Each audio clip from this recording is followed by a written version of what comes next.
झापामा बसेर दुर्गा आन्टीको चटपटे नखाने को चाहिँ छ र भनेर त म भन्नै सक्दिनँ, किनकि मेरो साथीभाइहरूले चाहिँ दुर्गा आन्टीको चटपटे टेस्ट नै गर्नुभएको रहेछ।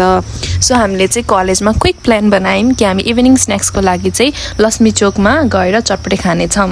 लक्ष्मी चोक पुगेर दुर्गा आन्टीको पसल बन्द भएको जस्तो लाग्यो। एकछिन त मन कस्तो खिन्न भयो होइन। तर एकछिनमा बोर्ड हेरेपछि त्यहाँ दुर्गा आन्टीको चटपटे पसल चाहिँ साइडमा सरेको रहेछ, अझै राम्रो ठाउँमा भनेर थाहा पायौँ। अनि हामी गुटुटुटु कुद्यौँ, किनकि त्यहाँ कुदेन भने चाहिँ टाइममा चटपटे पाइँदैन रहेछ, किनकि धेरै नै भिड हुँदो रहेछ। Durga aunty is too famous guys. यहाँ चाहिँ अब एकछिन अङ्कलको गुनासो पनि सुनिदिउँ है हामी।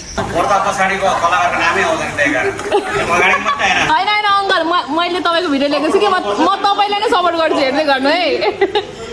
फेमस पनि किन नहुनु र यति मिठो चटपटे बनाएपछि टाढा टाढाको मान्छेहरू पनि खान आइरहनु हुँदो रहेछ।